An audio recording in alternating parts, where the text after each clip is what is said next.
The reason kung bakit po kinakapos ang marami, because hindi nyo sinunod ang ikalawang prinsipyo ng Panginoon. When God provides, don't mismanage. Kaya ka po kinapos, hindi nag-provide ang Panginoon, minismanage mo. Inuna mo yung gusto mo kaysa sa pangangailangan mo. If you don't have it, you don't need it. Kapag wala, hindi binigay sa'yo ng Panginoon, hindi mo kailangan. Tayo po mga tao, instead of driven by needs, mas madalas driven by wants. Yung mas mataas ang urge mo na bilhin ang gusto mo kaysa punan lang ang pangangailangan mo. Sakto po lahat ng mga sinasahod nyo. Masyado lang siguro maluho ang iba kaya kinakapos.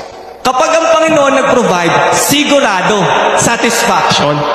In fact, kapag ang Panginoon nagbigay, madalas sobra pa nga.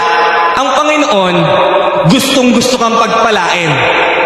Gustong-gusto niya pang higitan ang mga binibigay niya sa iyo ngayon. Gusto ng Panginoon magbigay siya sa iyo para ikaw din naman ma-realize mo kung gaano ka kahalaga sa Kanya. That when God answers your prayer, you realize and you just wept on tears. Lord, salamat dahil hindi mo ko pinapabayaan. Salamat dahil ang tingin mo sa akin ay hindi abala. Ang tingin mo sa akin, anak. Ang tingin mo sa akin, oh Lord, ay precious child mo.